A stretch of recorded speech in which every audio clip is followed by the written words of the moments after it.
बिस्मिल्लाहिर्रहमानिर्रहीम। नाज़रीन, तालूत और जालूत कौन थे? तालूत बादशाह कैसे बने और अल्लाह के नबी हजरत दाऊद अलैहिस्सलाम ने जालूत को कैसे कत्ल किया? फिर अल्लाह रब्बुल इज्जत ने दाऊद अलैहिस्सलाम को बादशाहत कैसे अता फरमाई? यही हमारी आज की वीडियो का मौजू होगा और आज हम आपको तालूत और जालूत का मुकम्मल वाकया कुरान और हदीस की रोशनी में बताएंगे। अस्सलामु अलैकुम नाज़रीन, वर्ल्ड व्यू की वीडियोस में एक बार फिर से खुशामदीद। नाज़रीन, ये तकरीबन 1100 कबल मसीह का वाकया है जब बनी इसराइल पर एक जालिम बादशाह जालूत ने हमला किया और उनके बहुत से इलाकों पर काबिज हो गया। वो बनी इसराइल को तरह तरह की तकलीफें देता और उनको जलील करता था। आखिर बनी इसराइल ने मजबूर होकर उस वक्त के पैगंबर हजरत शमूएल अलैहिस्सलाम से कहा कि हमारे लिए एक बादशाह मुकर्रर कर दीजिए।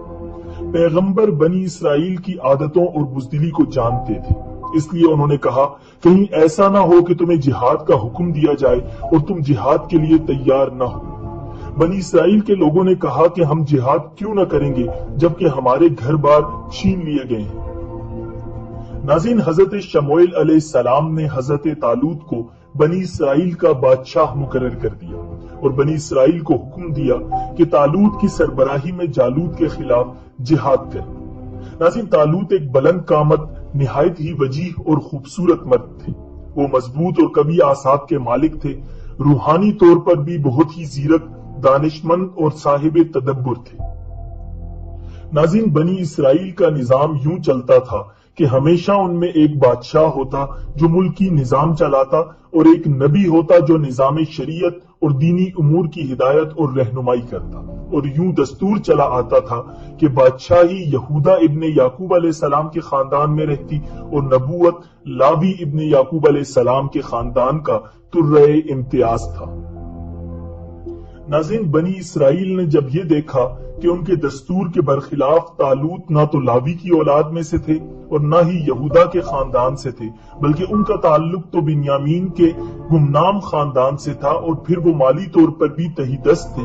तो वो कहने लगे कि तालूत कैसे हमारा बादशाह हो सकता है, बल्कि उसके मुकाबले में तो हम बादशाह बनाए जाने के लायक हैं, उसके पास तो माल भी नहीं है। हजरत शमूएल अलैहिस्सलाम ने उनसे कहा कि अल्लाह रब्बुल इज्जत ने उन्हें पसंद किया है और उन्हें इल्म और जिस्मानी ताकत तुमसे ज्यादा दी है। बनी इसराइल के लोग कहने लगे तालूत के बादशाह होने की कोई और निशानी बताइए। पैगंबर अलैहिस्सलाम ने उनसे कहा कि उसके बादशाह होने की एक निशानी ये भी होगी कि वो ताबूत तुमको मिल जाएगा जिसमें तुम्हारे रब की तरफ से इत्मीनान और मूसा और हारून अलैहिमुस्सलाम की कुछ बची हुई चीजें हैं जिसको फरिश्ते उठाए हुए होंगे। थोड़ी ही देर गुजरी थी कि वो ताबूत उनके सामने आ गया। ये निशानी देखकर उन्होंने तालूत की सरबराही कबूल कर ली। नाज़रीन, तालूत ने मुल्क की बागडोर संभाल ली और उन्होंने थोड़ी ही मुद्दत में उमूर सल्तनत की अंजामदही और फौज की तंजीम नौ के सिलसिले में अपनी सलाहियतों का लोहा मनवा लिया। फिर आपने फौज को जिहाद की दावत दी और बनी इसराइल के दुश्मन जालूत से मुकाबले के लिए रवाना हो गए। नाज़रीन, सूरज की तपिश थी और गर्मी में चलते चलते उन सबको सख्त प्यास लग गई।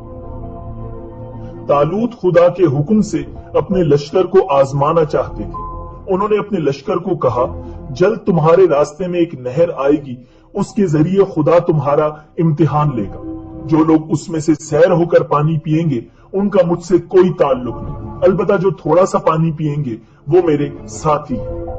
नाज़रीन, लश्कर की नजर जब नहर पर पड़ी तो वो बहुत खुश हुए, जल्दी से वहां पहुंचे और खूब सैर होकर पानी पिया।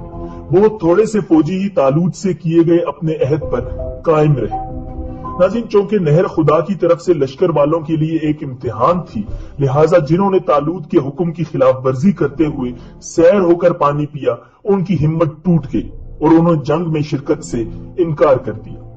इसके बरक्स जिन थोड़े से फौजियों ने तालूत के हुक्म के मुताबिक कम पानी पिया था, उनकी प्यास भी बुझ गई और उन्होंने तालूत के हमरा मैदान जिहाद की तरफ पेशकदमी जारी रखी।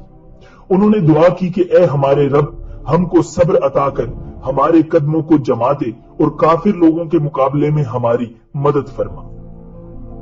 नाज़रीन, जालूत की फौज के मुकाबले में सफआरा बनी इसराइल के बादशाह हजरत तालूत के लश्कर में ایک کم عمر نوجوان بھی اپنی غلیل کے ساتھ شامل تھا، کیونکہ نو عمر ہونے کی وجہ سے اسے اسلحہ نہیں دیا گیا تھا۔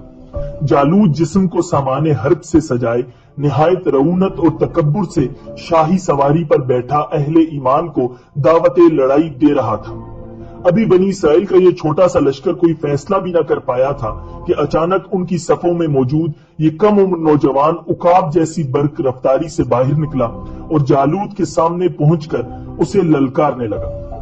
گوشت کے پہاڑ، لہیم شہیم اور طویل القامت جالوت نے حیرت کے ساتھ نوجوان کو دیکھا تو حقارت سے بولا، جا میری آنکھوں کے سامنے سے دور ہو جا، میں تجھے قتل کرنا پسند نہیں کرتا۔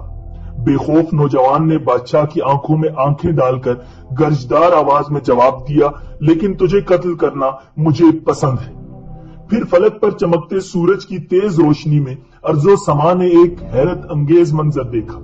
نوجوان کی غلیل سے گولی کی طرح نکلے پتھر سے جالوت کا متکبر سر پاش پاش ہو چکا تھا اور اس کا طاقتور جسم زمین پر اوندھے منہ پڑا تھا۔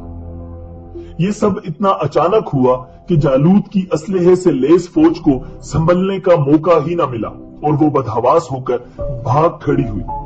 ناظرین، یہ نوجوان ایک چرواہا تھا جو سارا دن جنگل میں بکریاں چرایا کرتا اور غلیل سے بکریوں کے قریب آنے والے درندوں کو مار بھگاتا، لیکن قدرت نے تو اس کے لیے بڑے فیصلے کر رکھے تھے۔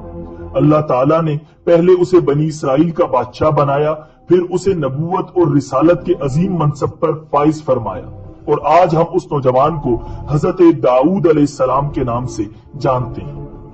ناظرین، قرآن مجید فرقان حمید میں اللہ رب العزت کا ارشاد ہے، وَقَتَلَ دَاوُودُ جَالُوتَ وَآتَاهُ اللَّهُ الْمُلْكَ وَالْحِكْمَةَ وَعَلَّمَهُ مِمَّا يَشَاءُ، اور داؤد نے جالوت کو قتل کیا اور اللہ نے اس کو سلطنت اور دانائی عطا کی اور جو علم چاہا اس کو عطا فرمایا۔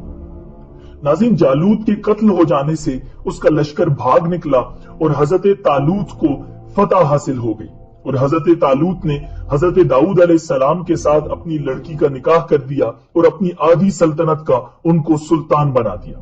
پھر پورے 40 برس کے بعد جب حضرت طالوت بادشاہ کا انتقال ہو گیا تو حضرت داؤد علیہ السلام پوری سلطنت کے بادشاہ بن گئے، اور جب حضرت شموئیل علیہ السلام کی وفات ہو گئی تو اللہ رب العزت نے حضرت داؤد علیہ السلام کو سلطنت کے ساتھ نبوت سے بھی سرفراز فرما دیا۔